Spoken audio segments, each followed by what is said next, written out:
Welcome to No Buffs, the 10,000th podcast about the greatest television show ever made, Survivor. I'm J.E. Skeets, rolling with three fellow tribe members. First up, he's got a beard like Rupert, and he rips more lips than Ozzy.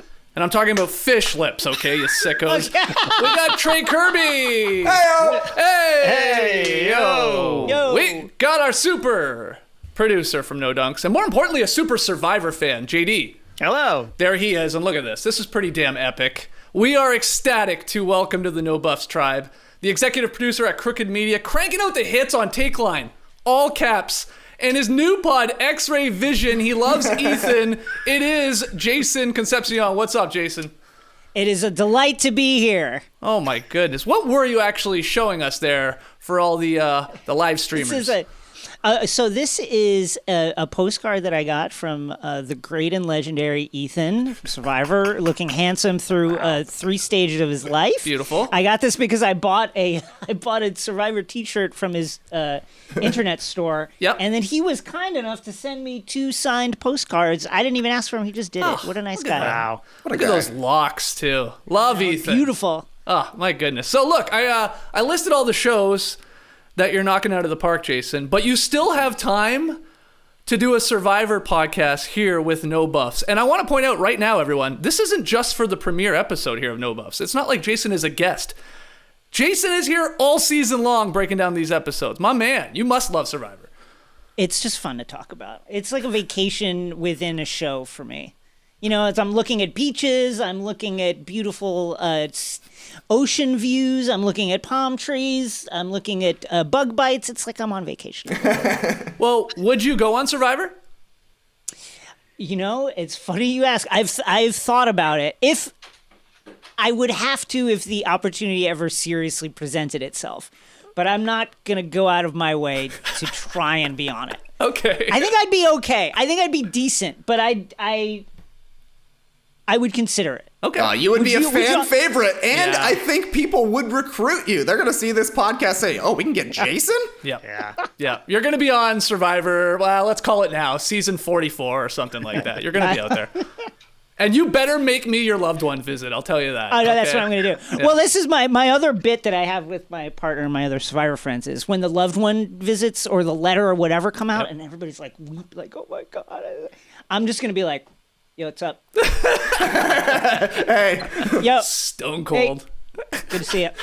No hug. pound. Yeah, nothing. No hug. You Just love like it? a fit. Nah, Just I'm like, good. I'm good. yeah. Yeah. hey. All right, guys, let's get into this. So I'll let everybody know the schedule here for No Buffs. Okay, every Wednesday night, Survivor is on. Everybody knows that if you're a Survivor fan. We will not be going live right after the show. We're going to leave that to the Survivor experts. You got to leave that to the know-it-alls there in Rob and Stephen Fishback and all that. Rob has a podcast. We'll do our breakdowns, TK, the next day. You know, I know, Trey, you like a couple hours to digest what we just saw, talk it over maybe a little bit, formulate your thoughts. So the plan is every Thursday is when we'll all jump on together around this time. Let's call it 5:30, 6 o'clock Eastern time, 3 o'clock, 2:30, 3 o'clock on the West Coast. And that's when we'll do it, TK. Does that make sense to you? Yeah, now that it's a podcast and an official podcast, we got to take it way more seriously. So we need those extra few hours, Skeets, to watch it through a second time and really break down the intricacies of what may happen. You're you right. think I'm not going to be dipping into the Ponderosa breakdowns afterwards at this That's point? right. That's like a press conference after a game. We got to get all of the sicko stuff into this because if we're going to blow it out, we got to blow it out. I mean, this can serve as our audition tapes, our 4 audition tapes for trying to get onto the island by talking strat and just entertaining the people out here. Oh, I like that. I know for this one, and we'll get into it with all the details of Survivor 41, there's no more like tribal themes, right? There's no brain versus beauty versus or the hustlers versus heroes. There's none of that. They're just going with Survivor 41. But who's to say it doesn't come back, JD, and there's like podcasters versus television hosts versus radio personalities. So this might be our tribe is what I'm saying, JD. Absolutely. I can't wait for that. That'd be awesome. I'm gonna miss the subtitles, I have to say. But you were a fan. You're a fan of like Survivor 37, David versus Goliath. You like that? I mean, Actually, no, really, because I'd go, oh, this is the cheesiest thing I've ever seen, right? Like this is, but then I would always get into it, and then I always like the sort of the Stanford prison experiment thing that happened, where it's like, oh, hey, I'm Gen X, and that's how we Gen X do this, you know. Right. All of a sudden, oh, I'm a hustler because that's what I do. I'm a healer, so I heal, that kind of thing. Yeah. So I liked the way people sort of pigeonholed themselves into whatever Jeff Probst decided they were going to be. Yeah. So I'm blue collar. That's how we do things, I'm no collar, whatever that means. I love yoga. I'm no collar. Yeah, some of them were bangers, right? Like David versus Goliath, great one. I thought Millennials versus Gen X, great one. Yep. But then heroes, hustlers, healers, like, Yeah. what does that even mean? I would think a healer would probably be a hero. You got to hustle to do it, but I don't know. Maybe if you say we're never going back to a theme, nobody expects it, and then you can spring a great one. Yeah, That's right. I think you're right.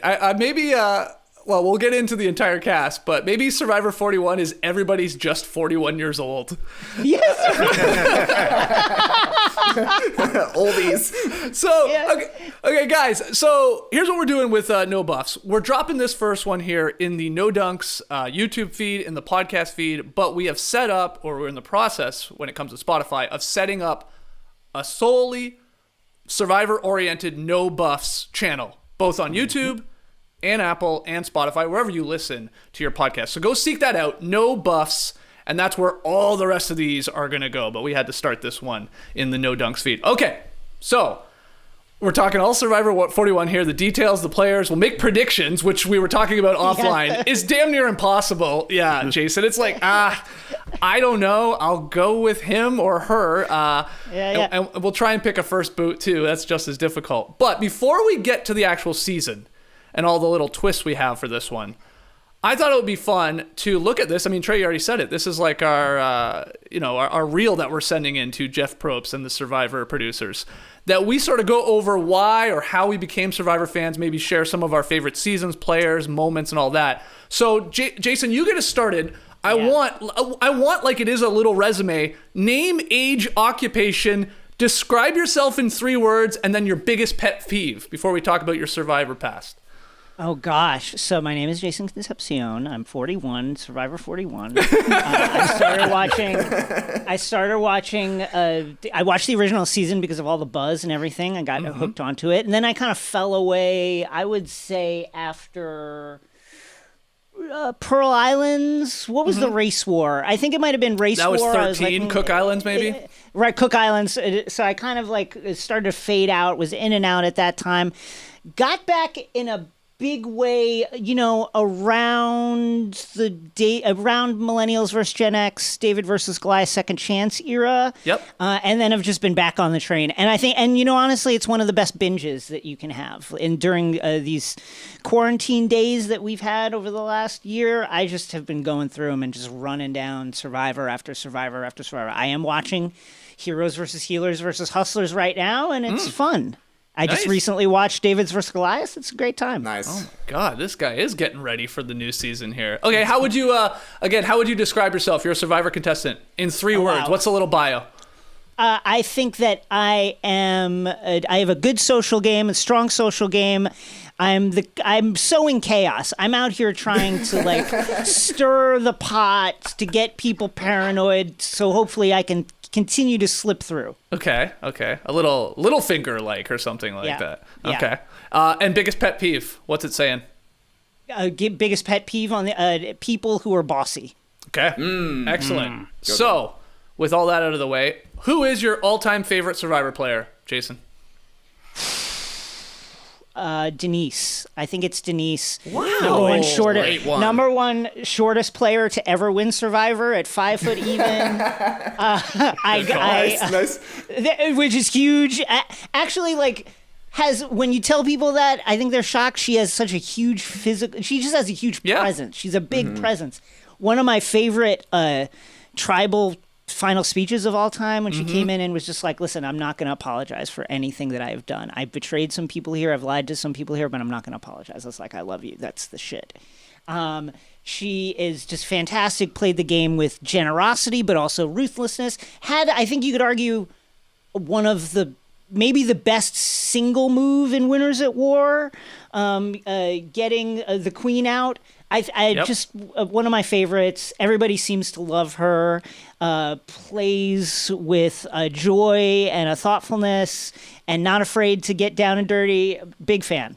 All right, didn't see that coming. Denise, winner of Survivor season 25, the Philippines. 25, that's when like her and Malcolm were like the yes, sort of like a crazy one too that maybe a lot of people didn't see coming. Okay, favorite. This is awesome because you've been watching a lot of these recently. Favorite Survivor season, if you had to pick one. Very difficult. I know they're all amazing, but what would you pick? I guess, heroes versus villains for the kind of bridging of old school to new school. Just like gangbuster play, legendary cast, JT's letter. It's like there's a million things that I'm against you, Russell. Sandra burning his hat. Yep. It's it's a great season, and I think one of the great introductory seasons. If you have a person who in your life you're like, I think you'd like this, start with Heroes versus Villains, season 20. Yeah. All right, and the final question: do you have a favorite Survivor moment? I mean, it could be good or bad, so it could be a mistake. Like, what jumps out to you? Like, what's like when you think Survivor, you're like immediately your brain goes to like this. I mean, this is not like a original one, but the Black Widow's move on Eric, getting him to give up the immunity necklace. It's unprecedented. It's never been repeated. It's like an impossible mission. The teamwork, it's like a heist movie, each playing their role, masterminded by the legendary Suri. That is Survivor at its best.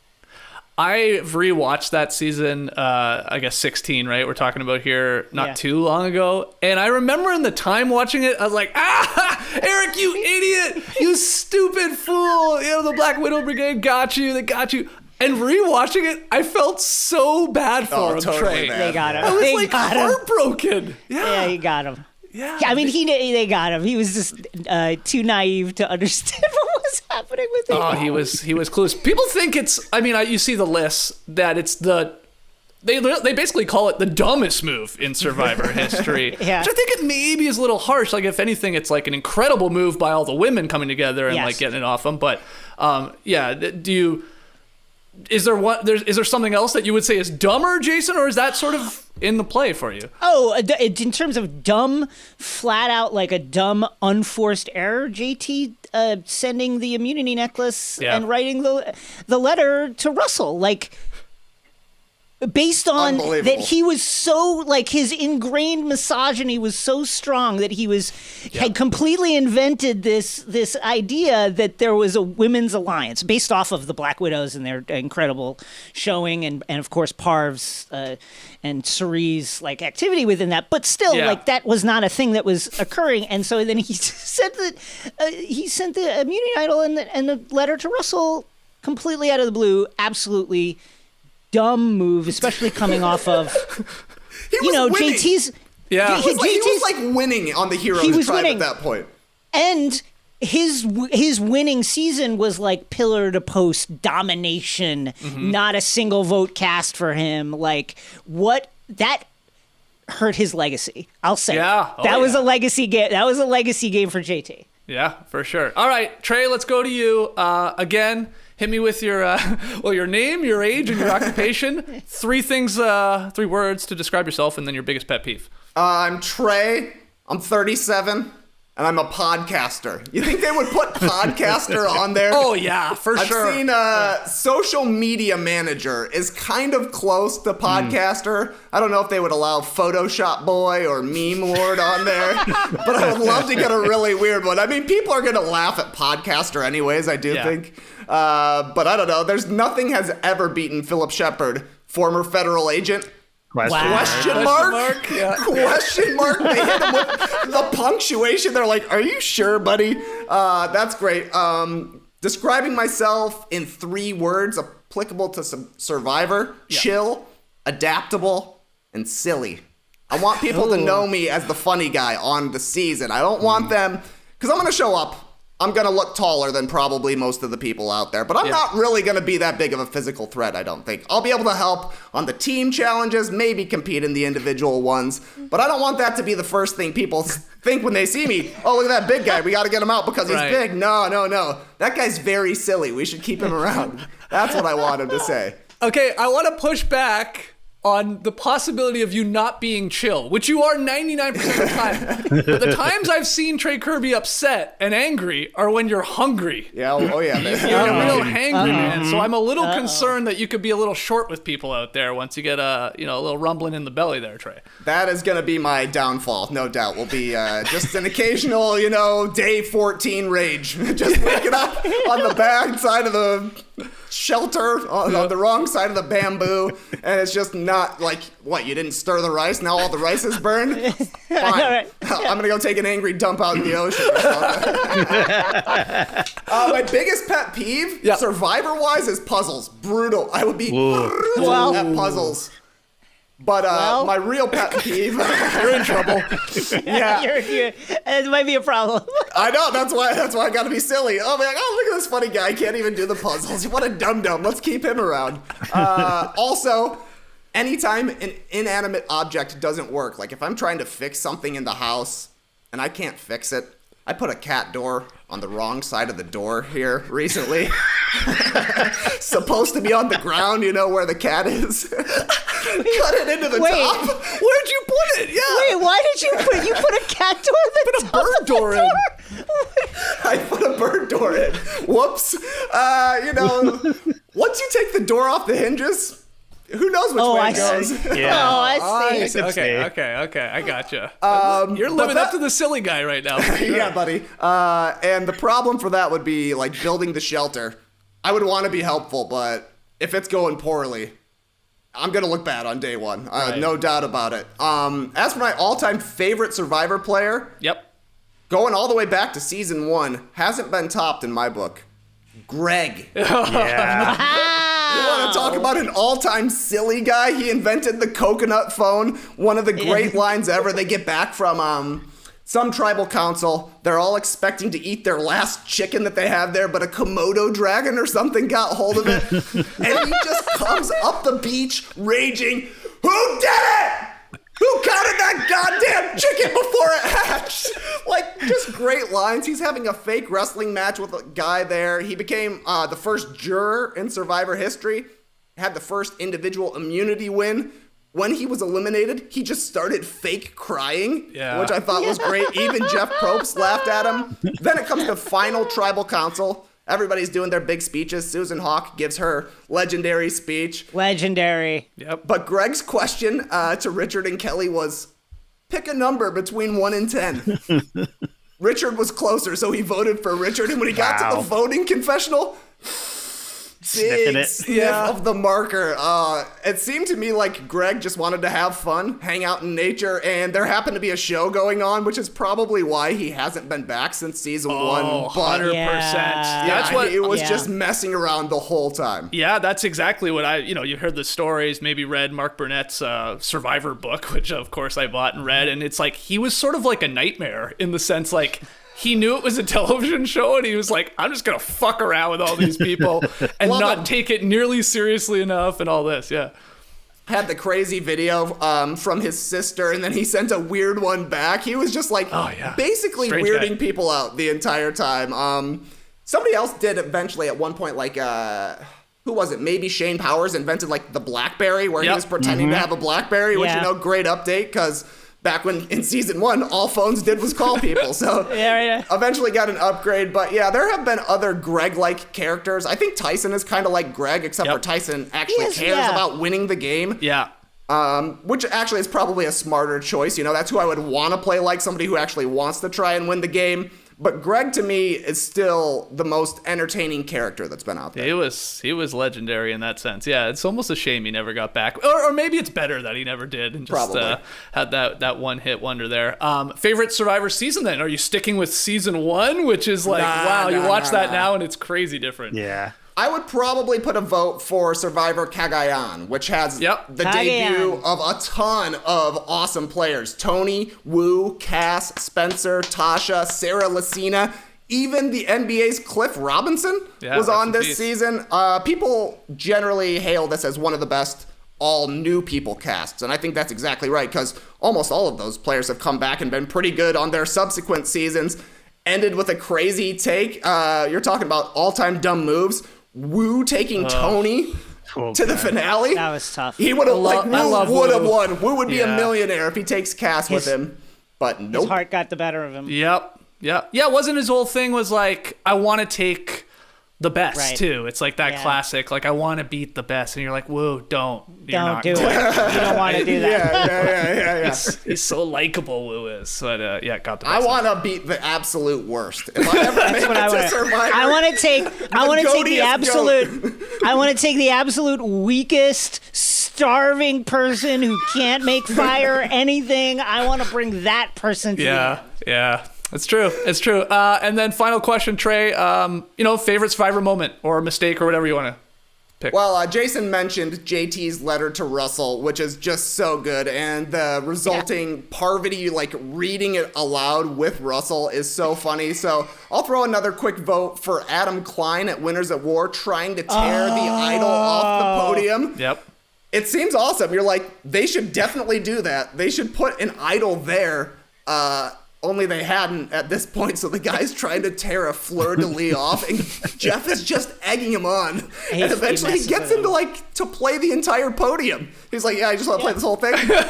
Sure. That's not an idol either. See you, buddy. That's a great mistake, and just very funny. At some point, that will work, but the first time not working, great stuff. Okay, don't quote me on this, and like the real Survivor nerds out there will fact check me, I'm sure. Something like that, I believe, has happened in an international Survivor. I think so. Where there's been something at Tribal Council that you could rip off or play or something like that, and maybe that's where Adam had gotten that idea. So, you're right. It's coming it's probably going to be in this season if we're being honest. I could imagine we see something like that. Okay, great. JD, my man. Name, age, occupation. Describe yourself in 3 words. Biggest pet peeve. Okay, my name is Jason Doyle. You can call me JD. I'm 50 years old. I'm up there with Rudy, I guess. I'll be one of the old guys on the tribe, and that's fine. I'm happy there. My occupation, I'm a retired DJ. For 1 year, I DJ'd at a discotheque in Greece, and so now I'm retired from that. So that's what I would like my lower third to say. Also, Trey brought it up. I mean, podcaster is just, it's like, what is that even? Like, is that even a job? Like in my regular everyday life, telling people I'm a podcaster, people don't understand what I'm talking about still. Describe myself in 3 words. I'm quiet. I think that would be a huge detriment to my game early on because I'm a little bit shy when I first meet people, especially in that scenario. But I'm also cool, and by cool I mean chill. I'm actually chill, Trey. Yes. And also I'm ruthless. I will be the most ruthless in my confessionals, especially. But I don't have any qualms about cutting people loose. I have no sympathy for people in general on any subject, really. So I would be absolutely savage out there. So yeah, I love it. And your biggest pet peeve? Complainers. No matter how badly I'm suffering, if somebody's complaining about the exact thing that I'm suffering about, I'll be like, oh, just why don't you just shut up? Like, what are you like? Just take it easy, man. That's complaining would be a big problem for me out there. Okay, hit us with your all-time favorite Survivor player, cool. and then season and then moment. So hard to pick one. I'm gonna say Parvati, but just because she's electrifying on camera. Her strategy, her ruthless. She is also ruthless, which I admire very much. And I just love watching it every time she's on. I mean, this last time she's mellowed out significantly in Winners at War, but still great to see her. She's a legend of the game. So many though. Natalie Anderson is up there, and I love the underdog Mike Whites and the Cochrans as well. Those are the ones that I'm drawn to. But I gotta go Parvati. Okay. Sure. Does that make one that she was on, be it Micronesia, fans versus favorites? One she won, I guess, right? 16, or is there something else that you like? Yeah, again, it's so hard to choose one. I'm going to go a little off the board. I'm going Ko-Rong, brains, brawn, and beauty. Pound for pound, I think I found that to be the most entertaining season. We meet Ty for the first time. We meet Aubrey for the first time, who is absolutely insufferable for the first half of the season. But then she has this massive transformation, which is the thing I love most about Survivors, watching people's journey, right? Like the most unlikely people, some will embrace where they are, embrace the game, get their shit together. And actually she made it to the end, as I remember in that season. Michelle ended up winning, which was a huge shock to everybody. I think it was Aubrey, Ty, and Michelle in the end. And people criticized that, but you know, when she came back, I looked at her through new eyes, and she's actually a badass, and I think that she totally deserved to win. Also, Scott Pollard was on that season, and I loved the whole when Ty he betrays Jason, who's also a big burly guy, and Scott. And then they have the biggest hissy fit I've seen on Survivor. All they do is fuck shit up. Like, they just went around sabotaging everything, which was so incredibly entertaining to me. And then finally, I believe that's a season where, correct me if I'm wrong, it had the infamous challenge where 3 people go down all at once, right? From heat stroke. Is that that one? Yes, right. That is that one. Yeah. And I think Caleb gets gets airlifted out of there. He was all right, thank goodness. But it was just one of those seasons where it's just like so many holy shit moments and so many just again, pound for pound, a very, very I was entertained. So good, great. Yeah. Okay, and final question here. The moment or mistake that just sticks with you. Yeah, this moment was a definite holy shit moment. It was not a good moment, but it popped into my mind as soon as I saw this question. And it's when Varner outs Zeke at Tribal Council, just because it was just one of those, it just transcended the show. You know, It was just like, I can't believe he just did that. Also, very surprised to hear that Zeke was a trans man, and also that they kept it under wraps. There was no tease, there was no nothing leading up to it. It was just one of those, like, they had it was so shocking, because usually they'll just, a TV show will just pump the shit out of you. Won't believe what happens in this Tribal Council. It just came out of nowhere, and it was like, oh my God. And then the fallout it just spilled into real life. And it actually was a watershed moment for the show. And I thought it ended up being very good for trans people, I think. A lot of people learned a lot from it. Yeah. So it was just a cool moment, a shocking moment, a holy shit moment. And that's part of what makes Survivor so great, man. Yeah. And also, I was proud of the way that the cast reacted in that moment, because it was like, I did not expect people to immediately come to Zeke's defense in the way that they did, and they did, like, without any kind of like hesitation, and that was really heartwarming to see. And also, I thought that was like an incredible moment. I thought Jeff handled that. That's why Jeff is a legend, because he like unpacked that entire moment and reflected Varner's words back on him, and allowed him to see, hopefully, like, why that was really fucked up. He's like, do you not see what you're doing is like really, it's not good. What an amazing moment that was. It reminds me, like, when you specifically get into playing Survivor and this whole idea, and they've been saying it since season 1, like, where do you draw the line, right? Like, where is the line? Is there none? Like, you know, some people like rap battles or beefs. People are like, no, you can say whatever you want. It's a beef. It's a battle. You're allowed to. And people are like, no, you can't. Like there are certain lines that you shouldn't cross, and that's too much. And I feel like that also happens in Survivor. And of course, that line is different for absolutely everybody, and I think that's what makes it fascinating. But that's an iconic moment for sure, JD, and what sort of fell out of that. All right, I'll finish it off here, guys, just quickly. Well, actually, not quickly. Am I J.E. Skeets or am I Phil Elder on this show? Yeah. I don't know. But I am 41, so that's great. I'm on Survivor 41, hopefully. I'm going to put podcast. We've had, I remember, was his name Kenny way back in the day? I want to say Gabon, like season 17. He was like a video game player. Yeah. He was like a professional video game. I remember at the time going like, what is that? And thinking, oh, okay, that's sort of cool. So, maybe we'll inspire other podcasters by slapping a podcast on my lower third. So I'll go with it. 3 words to describe myself. Organized, empathetic, I think. A very good one, I think, on Survivor. Yeah. I do have a decent ability to put myself in other people's shoes, I'd like to think at least. So I think that could help. And I'm going to go funny. I'm going to try and keep it light, like Trey said. My pet peeve in real life, and it might translate to Survivor when they're all walking to Tribal Council, slow walkers.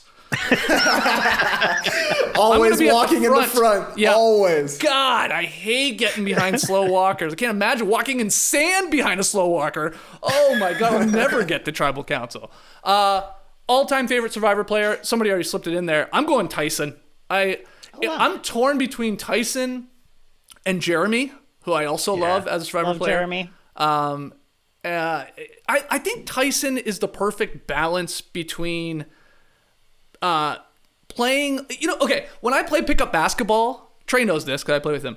I love a balance of let's have some fun and like get a run in and nobody needs to be a dick and stuff like that. But I also want it to be a little competitive. I want it to be like, okay, we're not just like dicking around here. Like, let's actually like get at it. If we're barking at each other a little bit, that's fine. I want that competitive juice. So a good balance I think Tyson does in the game Survivor is doing both. Like, he knows it's a game. He knows he's on TV. He's a funny guy. He's super sarcastic.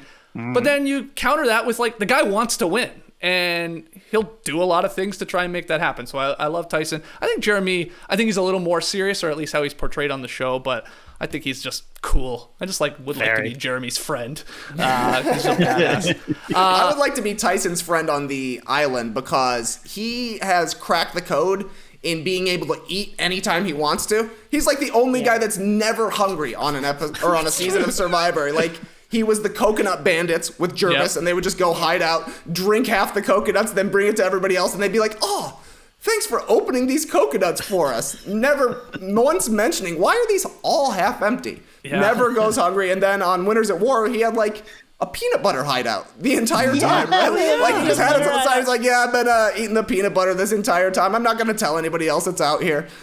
So the fact that he's somehow on a show where like the main thing of surviving is you're going to be hungry, to figure out how to never be hungry is pretty impressive. It's a good skill to have out there on the island. My favorite Survivor season, you guys have basically nailed them. I have 3. Heroes versus Villains is amazing with Sandra becoming the 2-time winner. Micronesia, Fans versus Favorites with Parvati 16. And then Cagayan with Brains, Brawn, and Beauty, Tony's first win. Those are just awesome. They're iconic. But like, even the worst season of Survivor is better than 95% of TV. Like, I will fight anyone about that. Like, what's the worst season? I don't even know. They're all decent to me. Even the worst ones are good.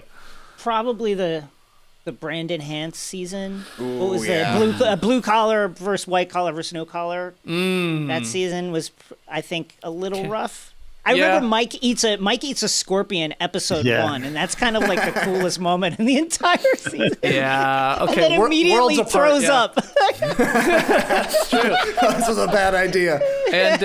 And Mike won, right? That was He won. Yeah. And he should have won. He was the clear winner. Yeah. Okay. That one is bad, but still, it's better than most television. Yes. At least I'm entertained week in, week out. My favorite Survivor moment, I'm just like gonna go with a really weird one here, because I know, and we'll be doing it here on No Buffs, talking strategy, who's aligning with who's gonna backstab, idols and advantages and all that. I love a good old challenge though, and I liked them when they were like 10 plus hours long. And I'm talking about Survivor 10, Tom, Ian, and Katie in Palau, the final immunity challenge, which is really what I want to keep it for. Like, who just wants it more at that point? All they had to do was hold on to a buoy that's bobbing around in the water. Last one left standing wins. Katie lasted for 5 hours. Yeah. And it went another 7 hours Not even between Tom close. and Ian. Insane. So, and Jeff Probst, they said they practiced it and they thought it would go 45 minutes. I mean, Jeff was hot. He was like so mad at production after that. I know, and this is the thing. Like, I guess, was it David versus Goliath? Christian and Alec. Christian and Alec went for 6 hours on the stand-up thing. But those are generally super rare now, not because the Survivor contestants are weak and just fall out after 45 minutes, because Survivor's made a decision to like try and get rid of those super long immunity challenges where it's like, just, do you have it in you? How long can you literally stand or hold something up? Which I just love those, man. I love them at the end when it's... He hopped off at the end, though. He just hopped off. Well, that's what I think is also brilliant about those challenges, though. What a fool. You can do that. You can literally talk somebody out of them possibly winning it by just hopping down. I love those. So that should go down as one of the dumbest moves. Staying on a pedestal for 12 hours and then jumping off at the end. Yeah. That was dumb. God. Oh, my God. It's got to be. Yeah, poor Ian. That's sort of, he's got a lot of Eric vibes to him, actually, when you think about it. Yeah, very similar. But they were young, and makes sense. Okay. So there we are. We're all going on Survivor now. That's our little bio. We are going to get into Survivor 41 here, guys. Trust me, I know we're running a little longer than we thought. We'll break down everything you need to know about this season, and then get into the cast and make some predictions. But let's take a quick break. Hopefully it's a Pontiac Aztec, GD, or maybe some Pringles we're selling here. Let's find out. Ooh, we'll see. My man Dave Sutton hit me up and he asked me, is Magic Spoon worth it? I said, yeah, it's heavy on the protein. I know you like working out. He said, it's the low carb part that's really intriguing me. I said, it is perfect for you. He said, I love cereal as a late night snack. I said, are you doing an ad read for me right now? This cereal was made for you. He said, I'm looking at the website. I thought they had a variety pack bundle. I want cinnamon, but I don't want 4 boxes of it. I said, yes, they have a variety pack. You can include just one of cinnamon, along with cocoa fruity, frosted peanut butter, blueberry, cookies and cream, or maple waffle. I know cookies and cream and maple waffle were available for a limited time, but they've come back permanently because they were so popular. He said, you're working hard for this sale. I said, always. Just like when we sold shoes together at Sport Check. Getting that 6% commission all day. Check the Magic Spoon stats, Dave Sutton. 0 grams of sugar, 13 to 14 grams of protein, only 4 net grams of carbs, and only 140 calories per serving. Keto-friendly, gluten-free, grain-free, soy-free, and low-carb. I worked hard for this sale, but you don't have to work hard for a great tasting cereal. Go to magicspoon.com/nodunks to grab a custom bundle of cereal and try it today. And be sure to use our promo code NODUNKS at checkout to save $5 off your order. And Magic Spoon is so confident in their product, it's backed with a 100% happiness guarantee, so if you don't like it for any reason, they'll refund your money, no questions asked. Remember, get your next delicious bowl of guilt-free cereal at magicspoon.com/nodunks and use the code NODUNKS to save $5. Thank you, Magic Spoon, for sponsoring this episode. This podcast is sponsored by BetterHelp Online Therapy. Check out betterhelp.com/nodunks. Life is pretty stressful right now, more so than it's ever been for a lot of people. Whether that's jobs, relationships, money, anything really. You may be feeling a little bit down and your temper may be a little bit shorter than usual. It's really important that you can unload and get that stress out and talk to somebody who's completely unbiased about anything to do with your life, somebody who's not going to judge you or what you say or even take sides on anything. And sometimes you can't tell anybody, but it's important that you find somebody who you can talk to. BetterHelp is customized online therapy that offers video, phone, and even live chat sessions with your therapist, so you don't have to see anyone on camera if you don't want to. It's much more affordable than in-person therapy, and you can start communicating with your therapist in under 48 hours. Unload the stresses and get some unbiased feedback. You'd be pretty surprised at what you might gain from it. See if it's for you. This podcast is sponsored by BetterHelp, and No Dunks listeners get 10% off their first month at betterhelp.com/nodunks. That's betterhelp.com/nodunks. BETTERHELP.com/no-dunks. Does this sound familiar? You got one device that lets you catch the game live, another that lets you stream your favorite shows, you're watching sports highlights on your phone, and you got your neighbor's best friend's login for the good stuff. Ugh.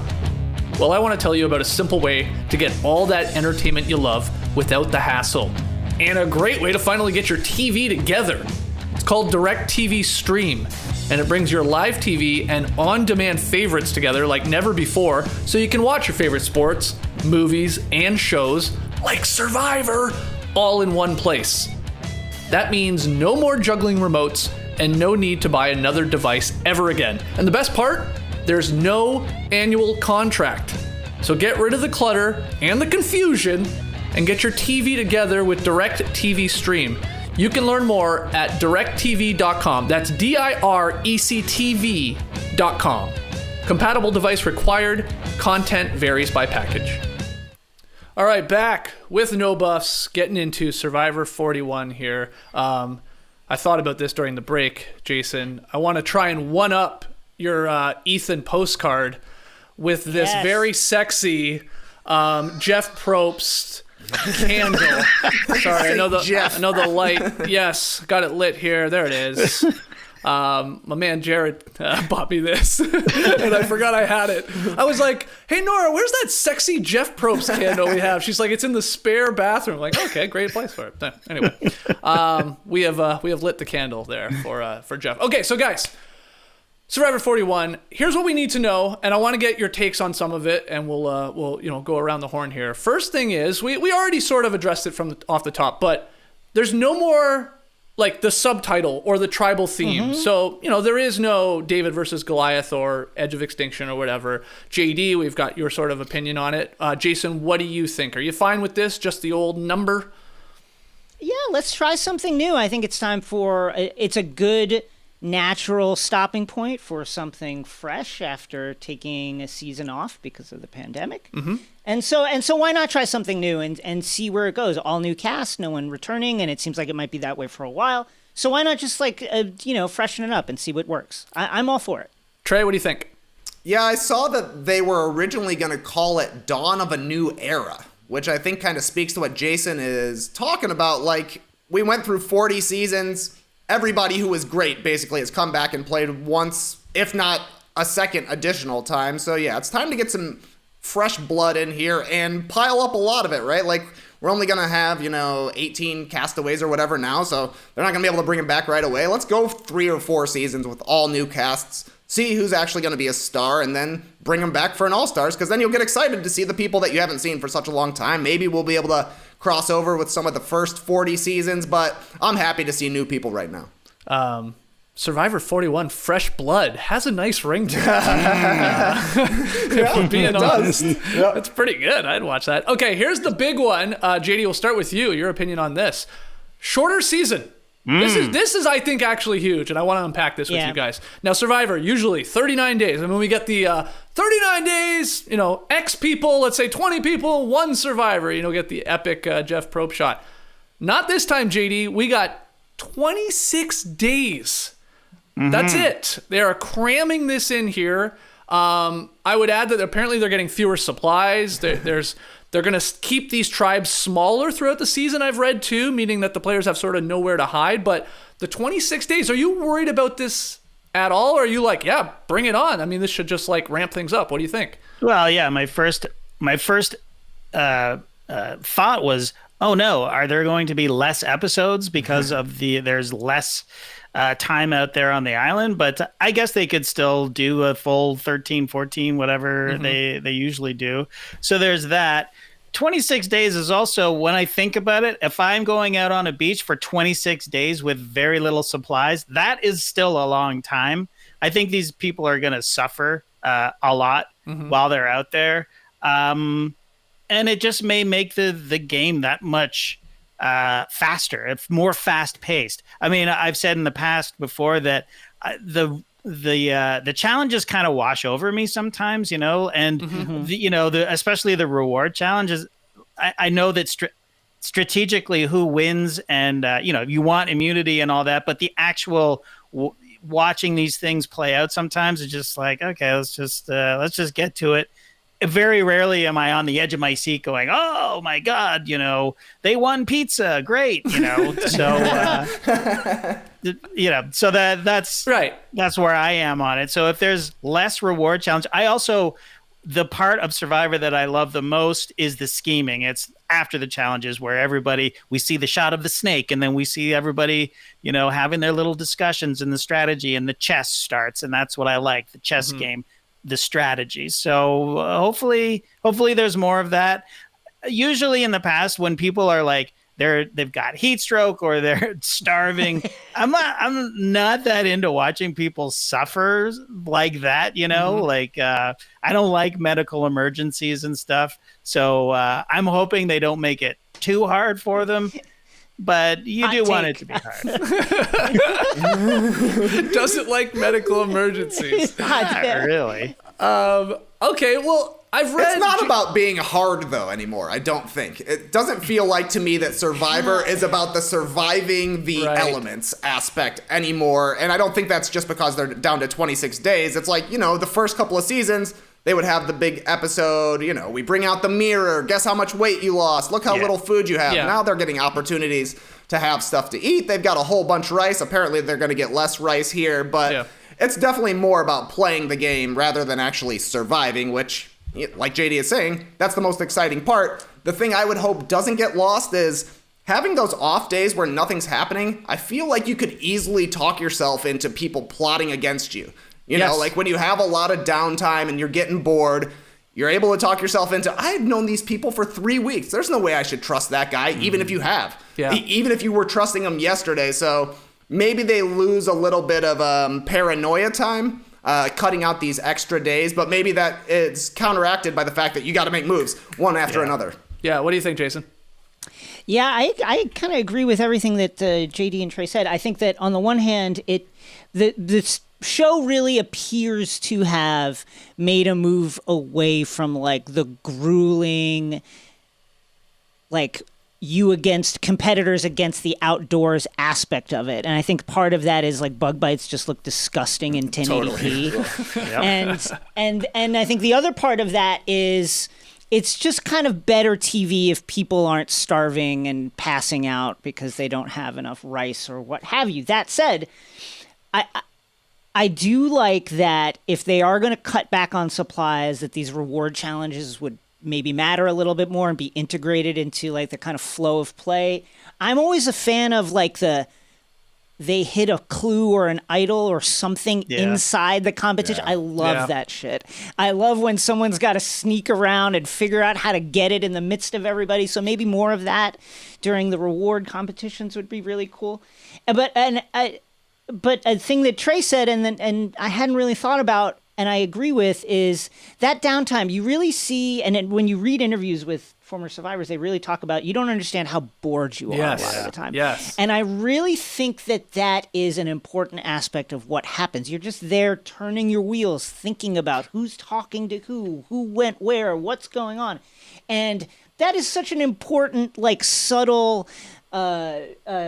engine of the texture of Survivor. And I hope they find a way to keep that going because, watching the broadcast, you take it for granted how little information they have and how much downtime they have. Right. And so I hope that continues. But all in all, excited to see what happens. But there's no way around cutting 13 days off of the competition length is going to be a drastic change. And I can't even imagine how it might impact the game at this point.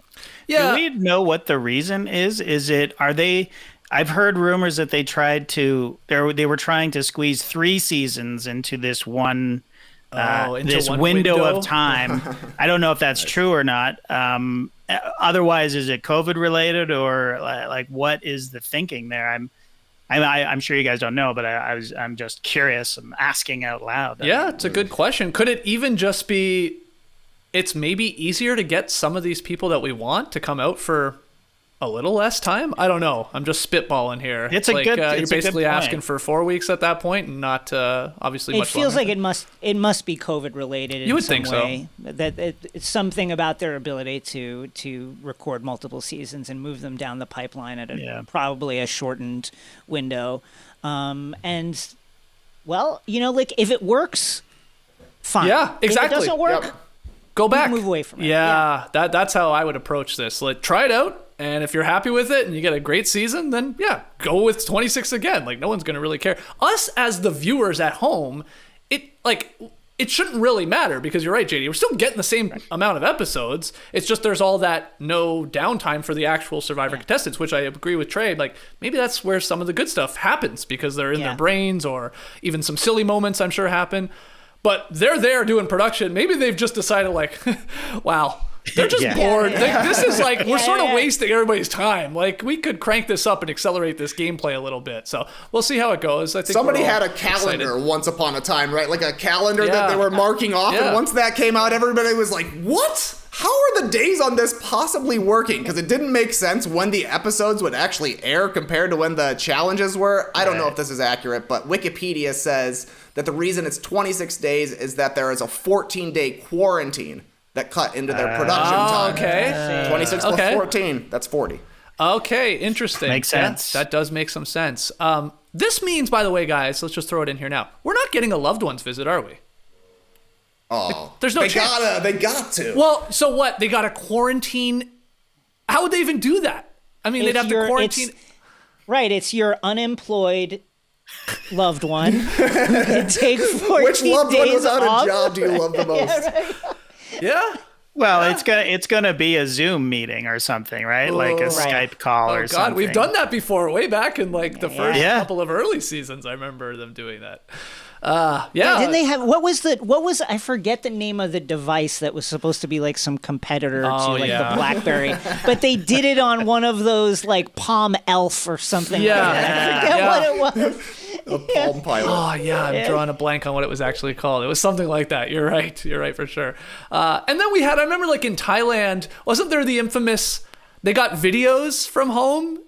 And we saw Brian's wife was showing off their mansion and all their cars and I was like, what? I mean, he ended up winning, so I guess it didn't matter, but that was great. Okay, so we'll see what they do with the loved ones. Okay, this is big too. And Jason, we'll start with your thoughts on this. This is from the CBS press release. Okay, quote: for the first time, host Jeff Probst will also take viewers inside the action. The game within a game. Addressing the audience directly throughout the season, even letting fans in on some twists before the players are made aware. So these are actually two different things. You joked about the game within the game. I think that's almost like a different thing where they're going to hide a bunch of puzzles in the season for kids to play at home, and they can just become more Survivor fans. But this thing about Jeff Probst breaking the fourth wall, a little concerning, if I'm being honest, but what's your take? I honestly a little concerning in the sense that we've got a shortened season.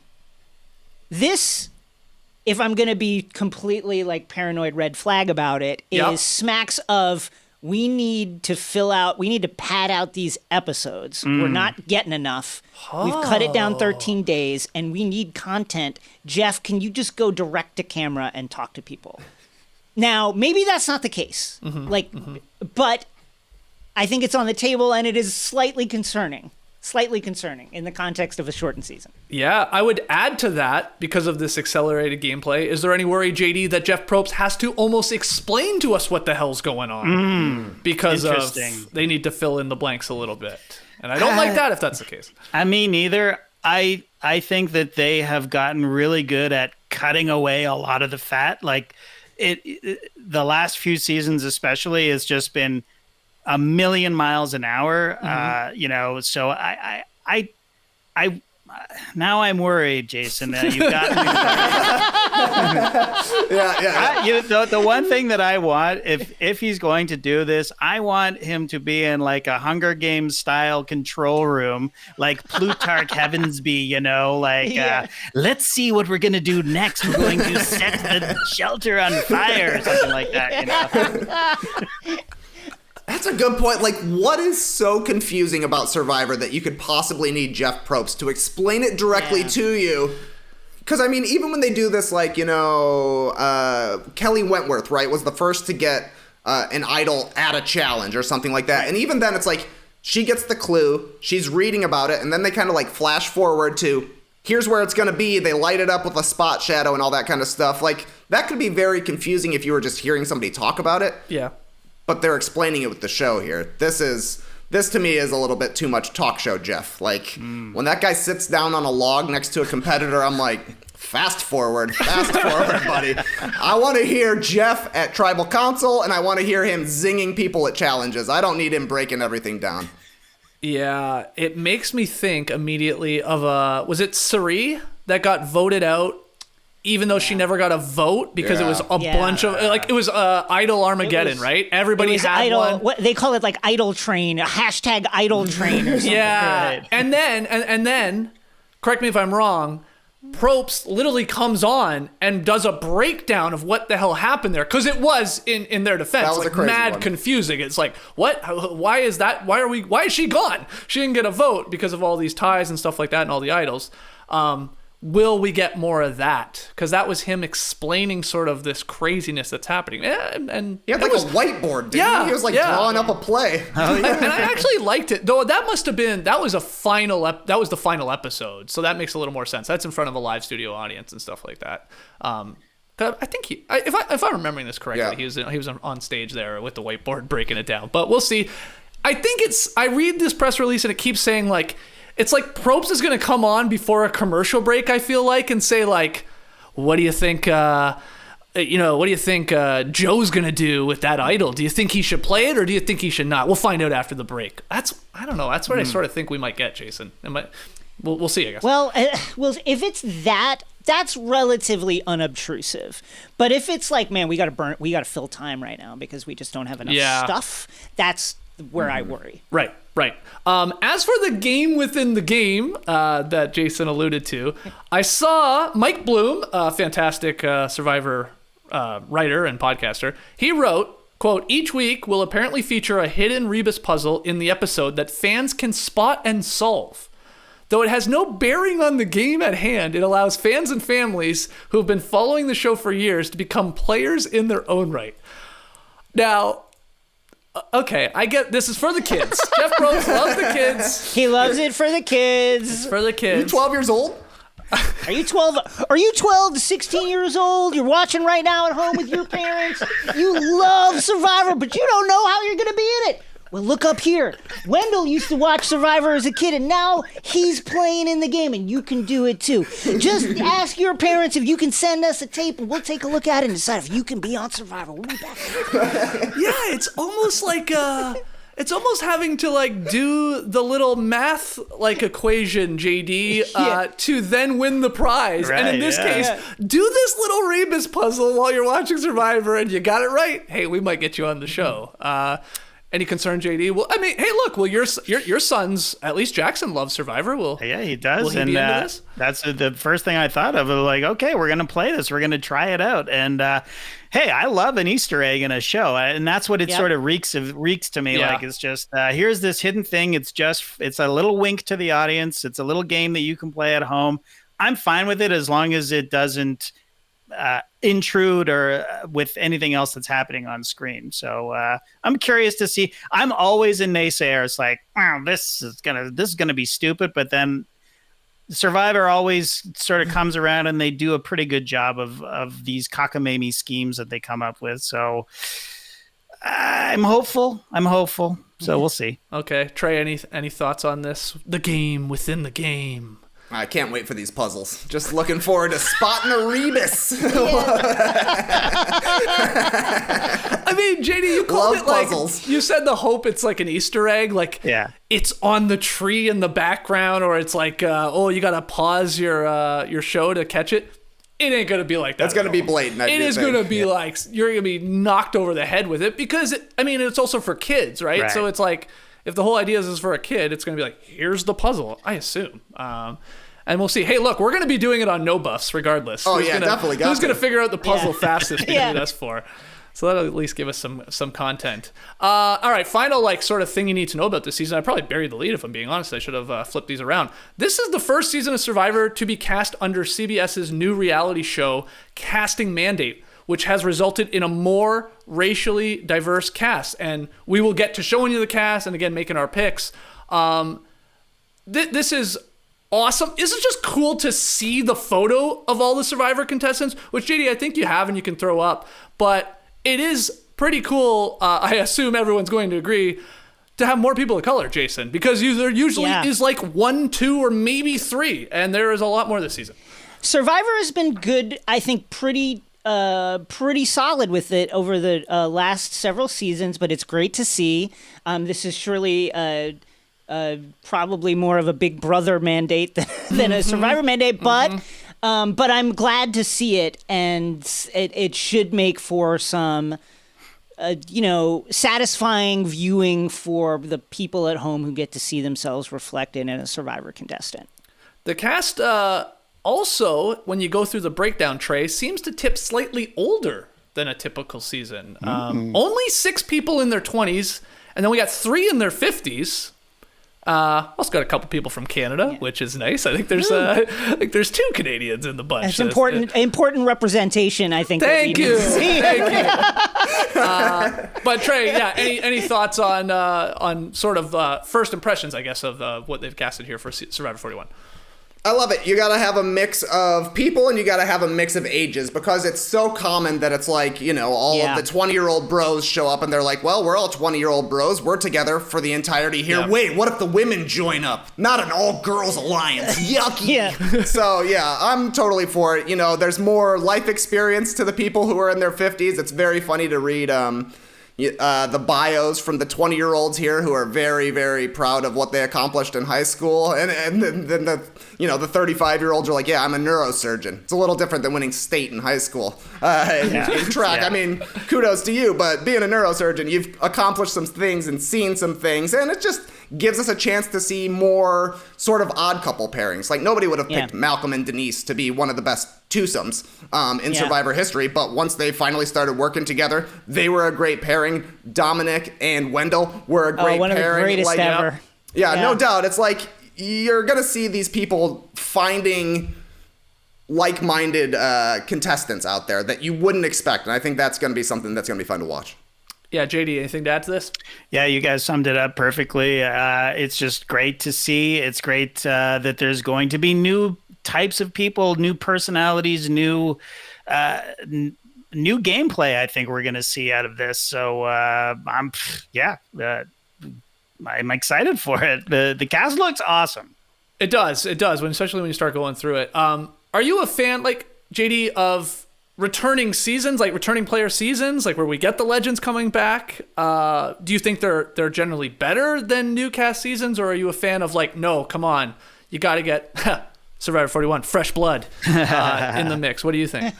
I mean, I do love returning players for sure. I'm also one of these people where whenever the season of Survivor ends, it's gone from my brain completely. Like it's right. I had to go back and look, do some research for this. I was like, oh yeah, that happened.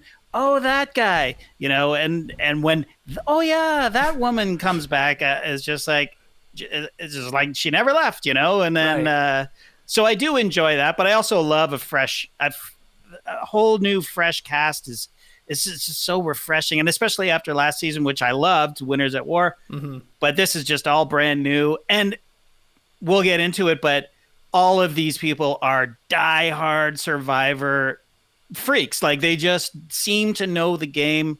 Most of them, anyway. Most from what I've read, most of them. So that's when they know the game and they know the history and they know the strategies and what's worked before, what hasn't worked before.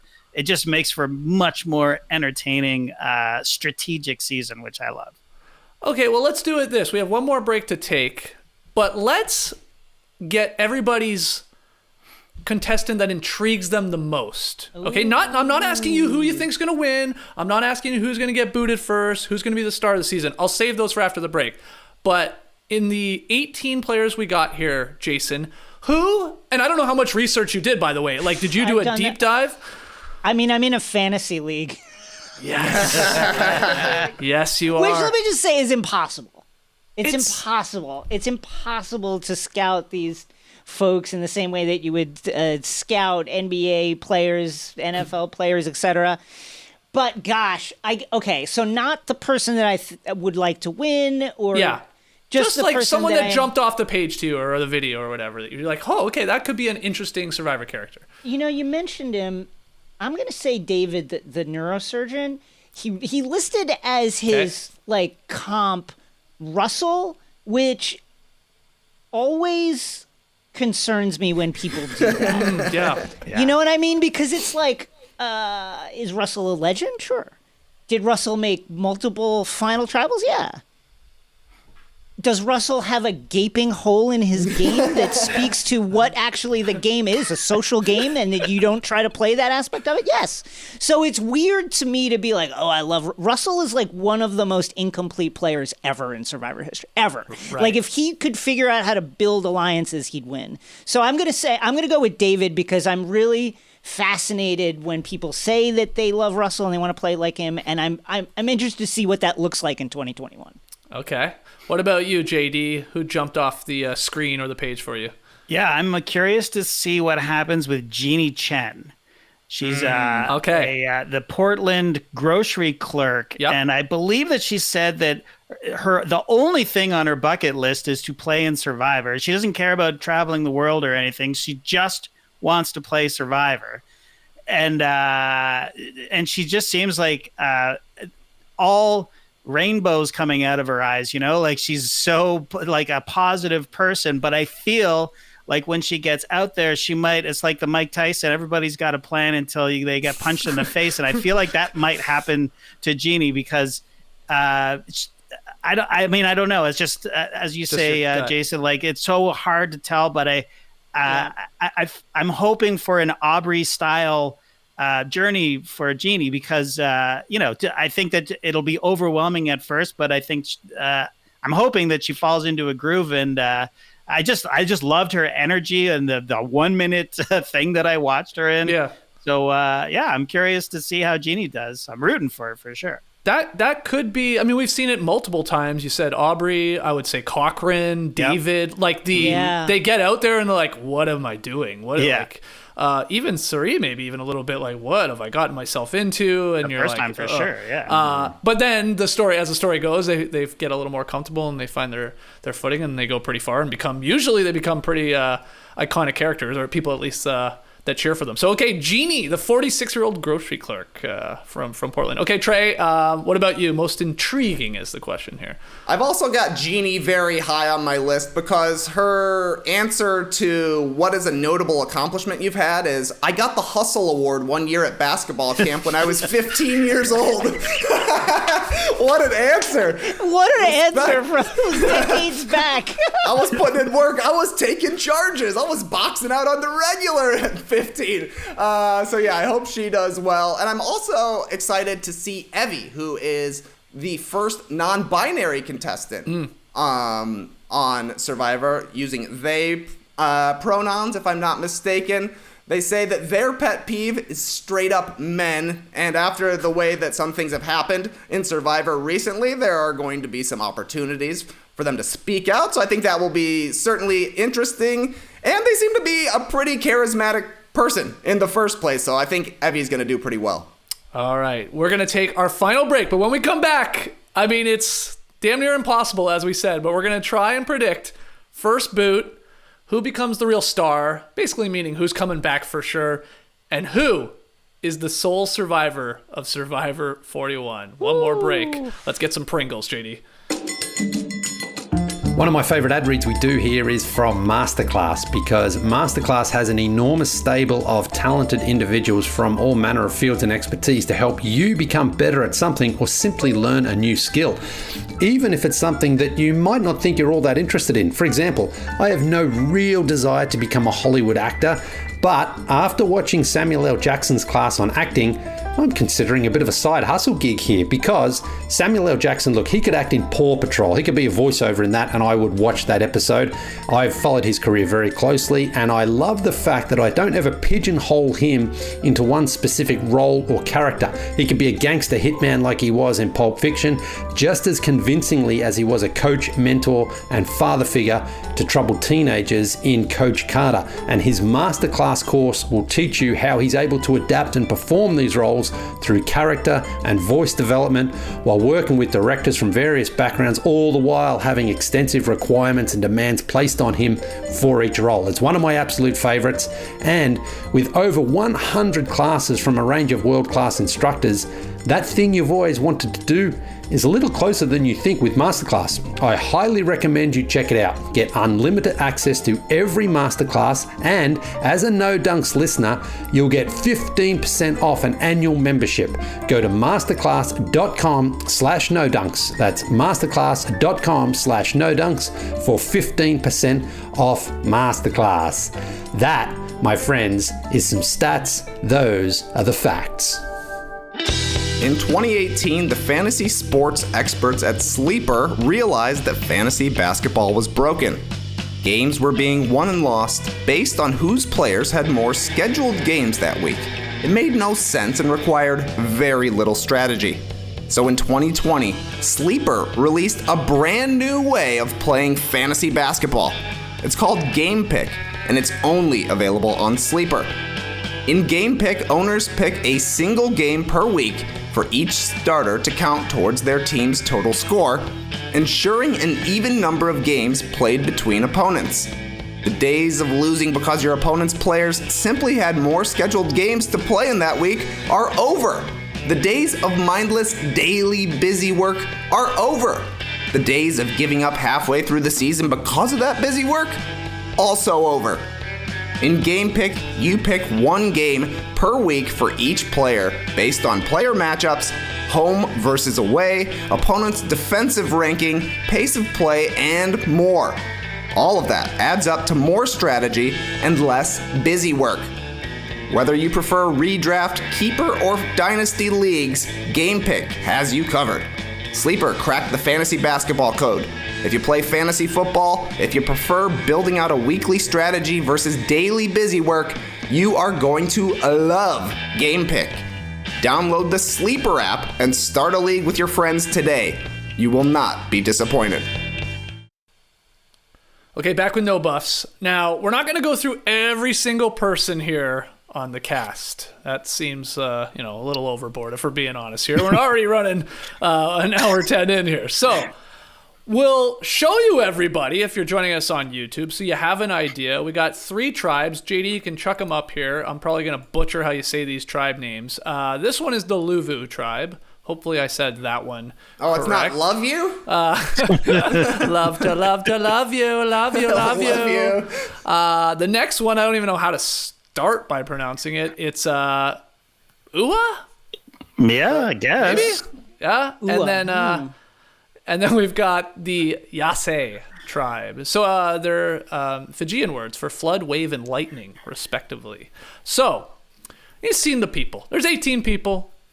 I want you guys to somehow tell me who's going to be the first boot of the season. All right, Wednesday night's the premiere. Jason, who's going home?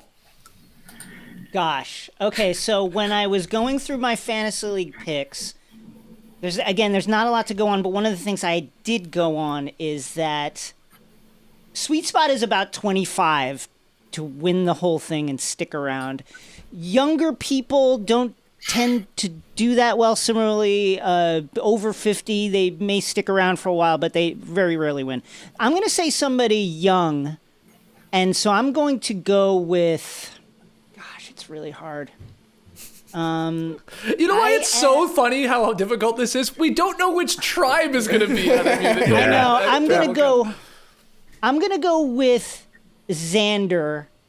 Okay. 21 years old. Off of nothing other than he's a young guy and maybe he'll rub people the wrong way. Okay. And he'll be seen as a physical threat. So let's get him out. I think that's a Xander from the Yase tribe. That's right. The long locks, right there over on the Right. left if you're Yes. joining us on YouTube. Okay, so going with the young guy. I could see this tribe losing, I'll be honest. Yeah. Yeah, keep it up, JD. I've actually got somebody from this tribe as well. Right. And so you, and so who's next? What did you want from me next? No, we gotta let Trey. We'll do it one at a time for everybody. So Trey, who do you got going first boot? Oh, Tiffany, front middle. Sorry. Yeah. Wow. Yeah, she said 3 words to describe myself: funny, loving, loud, all caps Yep. loud. And that's when I said, oh, you're going to be the first one going home. If you're bossing people around, my man Xander does not want to hear it. And I mean, once you put this picture up, I kind of agree. This doesn't look like they might be competing in the most physical of challenges. Who knows? It always comes down to a puzzle, right? You gotta She's from neuro- Queens, so I feel like I know the loudness of which you speak. Right. Yeah, she's a teacher, I believe. Yeah. Tiffany is there, right in That's the right. middle. Okay, we got a Xander and a Tiffany. JD, where are you going for this one? First boot. Tiffany high on my list for the exact same reason, Trey. Wow. Also, the teacher thing with so many young people. I don't know if they're on her tribe, but young people in college, they don't want to be bossed around by a elementary school teacher. I think she's elementary school. I'm not sure, but if you're loud and your teacher and you're bossy, there's another guy, I can't remember which one, who's a professor who I think might be in trouble for the same reason. Like I think his wife said, don't be yourself, don't just don't explain things to people, but second on my list, I believe, let me see, on the Luvu tribe, it's Sydney Siegel. She is from the left, the third in from the left in the back there. Reason being, I heard her talking in her little blurb. Just when she referred to herself as sexy, I don't like that. It may be true, but I don't like it. That things come easy to me, and my parents have given me such a huge opinion of myself, and I think that could be very problematic on a tribe. Just because it'll just be annoying. That said, looking at this tribe, I don't think they're going to lose the first challenge. Yeah. I mean, this is the tribe with the NFL player. Yeah. There, and Danny McRae. But you never know. We don't know what it is. Know. Yeah. A lot of the time, like I said, it ends in a puzzle, and it's like whoever just pooches that, they'll be going to tribal council. Okay. You got to go back to the Yase tribe for me, guys. Yase. Not But good I'm for Yase. not picking Xander, and I'm not picking Tiffany. I think it's going to be David, the neurosurgeon. I think he, as I assume, a very intelligent guy, may not be the best people person, and maybe getting a little bossy. Because here's the other thing, right? Not only do you have to lose a challenge probably to get there to then be voted out, but we're talking like from day one on Survivor, we're building our shelter. We got to get our things all in order, like who's in charge of this, and you get those bossy people that are really good in real life and in the profession, and they're they got to where they are for a reason, but that can backfire very easily on Survivor. So I just think I'm just throwing a dart at the dartboard here and saying David is the first one out. Just looking at this picture, trying to gauge the energy between David and Tiffany, I want to say there's some friction there. I think shades of another David Sampson, who was the Marlins GM that was the first boot in Cagayan. Very similar dynamic. This extremely high achieving person, super smart, used to running an organization, got into the tribe and was immediately first on the block. Goodbye. Yeah, we'll see. Okay, so Will somebody say to him, "It's not brain surgery, David. We're just voting here." Yeah. There's got to be an episode titled "It's Not Brain Surgery" or something like that. You could book that. Okay, as we start to wrap this up, I'm just going to jam these two together so you can give me two names if you really want to. We're looking for the season star. Like, who do you think is going to come out of this as like a fan favorite? And maybe that's also the winner. So if you only have an answer to the one of them, I mean, we need a winner, but you can also give me a season star. Jason, have at it. I'm going to go for star. I'm going to go with Erica Kasupanan based on nothing other than Kasupanan's a Filipino, a very common name in the Philippines. And I think she's, therefore, I'm going to assume that she's Filipino, and therefore I'm pulling for her. That's it. She's from Toronto, too. Yeah. I liked her. I liked her little bio as well, and she seems like a charming and a high-achieving, highly energetic person. For the winner, I'm going to go with Richard Foy. He is the flight attendant, 31 years old, from Linwood, Washington, and I just feel like that profession means you're watching people all the time. You're catching vibes. You're seeing who's happy, who's unhappy, who's anxious, who needs something. You're used to being in observation mode, and I think that's going to serve him very well. And so that, listen, again, it's so hard to know who's going to win from this stage, but I'm going to pick Richard. Okay. I feel like he's going to give some banger confessionals too. Like, as a flight attendant, you can only imagine, like, they're incredible at, like, they're helping people, they're serving people, they're getting attitude from people, and then they go to the back or to the front of the plane, like, can you believe that dickhead in 16E with the big forehead and won't stop sweat? Like, I don't know. I'm obviously stereotyping a flight attendant that they do that, but I just got a good vibe that he's gonna like drop bangers in confessionals. I like that pick. But you're going for him as a winner, which is I'm going for him to win, which is very, very bold. Yeah, we'll throw him up here. I believe. Do I have the right tribe? No, green tank top. Yep. Oh, I do. Okay, great. Yeah, there he is in the green tank top, repping for looking like Dominic Toretto there in a green tank top. To bring it back to Fast and Furious. Okay, JD, let's go to you next as we take this down. Again, someone you're either cheering for, and then who you think is going to win this thing. Okay, so I'm cheering for both of these people. So who I think is going to be a star. Let me see here. The Ua tribe. It's Sarah Wilson, who I believe is in the left, first woman to the left, I guess. Okay. Front row or back row is what we want to do. Front row, sorry. Okay, front row. there we go. She is a long distance swimmer, and I'm partial to swimmers. I was a swimmer myself, and just to be a long distance swimmer, you have to have endurance. You have to have some stamina. Also graduated MIT, so I just have a good feeling about her. She's young, but I think she's smart, and I think she's tougher than she looks. So I think she is going to emerge as a star of this game. And the winner of the game, I think she's on the same tribe. Yes, Chantel Smith, right next to her. Yep. She is the Canadian pastor. She's just had a rough life, basically. So I think she's tough as nails as well. She was in a gang, apparently. So I think she is not to be trifled with. And listening to her talk, I think she can read people. And I just think she's going to be good. I think she's going all the way. And it's a total homer pick because, she's Canadian. So right. I always want to pick somebody who I want to root for. But I'm very, very high on Ricard as well. One of my best friends is a gay guy as well who worked as a flight attendant. And Skeets, you are 100% right. Lots of hilarious confessionals, I think, coming our way, when I'm really looking forward to that. But honestly, he seems so charming that I think he might be a threat, and I think he's not going to make it to the end. I think people are going to be wise to that. But we'll see. We'll see. Look, hey, we need to say this. We haven't had a female winner since 34. Game Changers. Wow.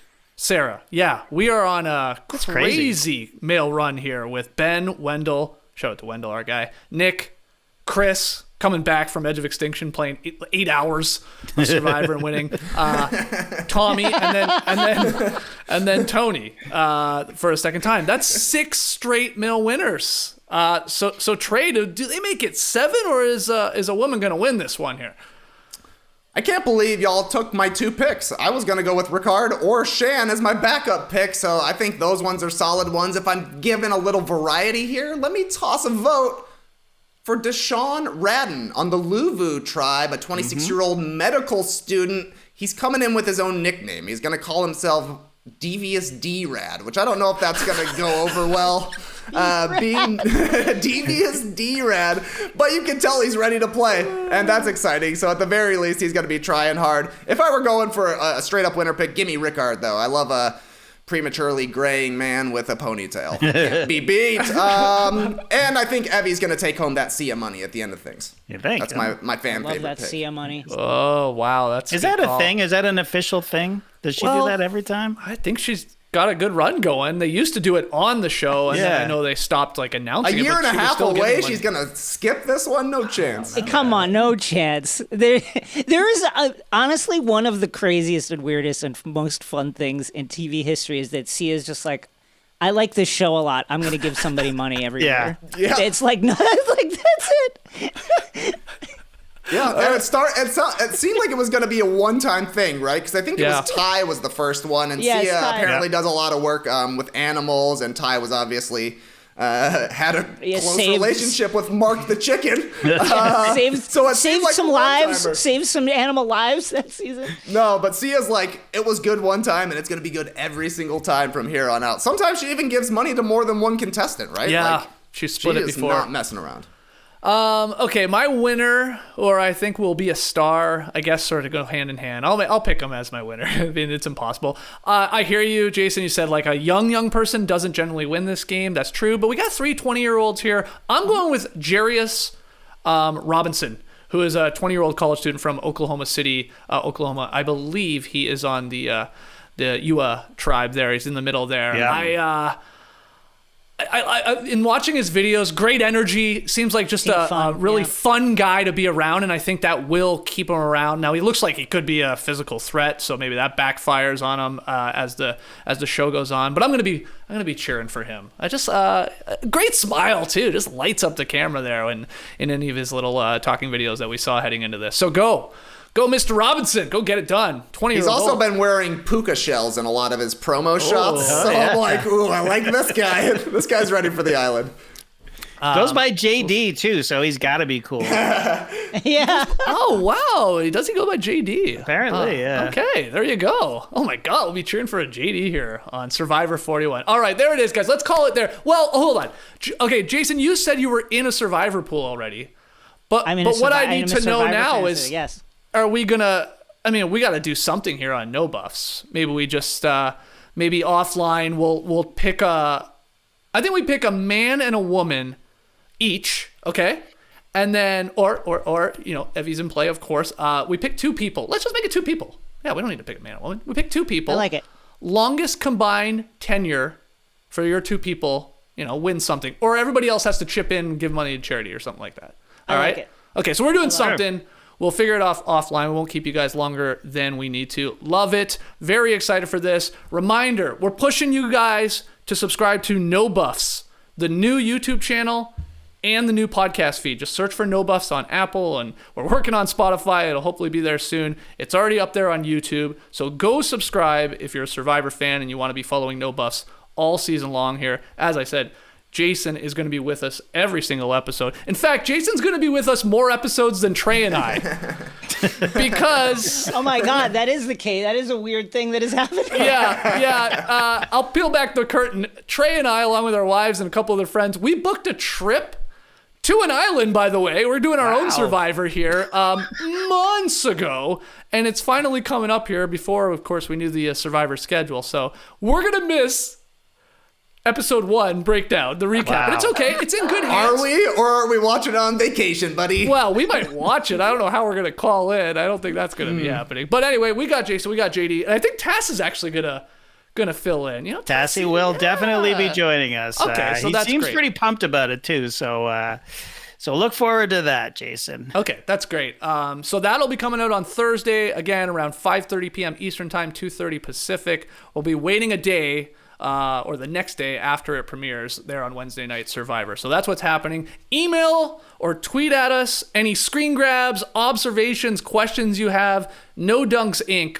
By way of Twitter is probably just the easiest way to do it, but if you want to email them in, nodunks@theathletic.com. And again, we'll be back here. Well, Jason, JD, and Tass will be back on Thursday afternoon. We'll get it up as soon as humanly possible. We'll, of course, be live on YouTube. I can't wait, guys. I'm super pumped about this. I was just geeking out for the last 90 minutes talking about old Survivor seasons and then this Survivor 41 with you guys. So I'm super excited. I'll end with this.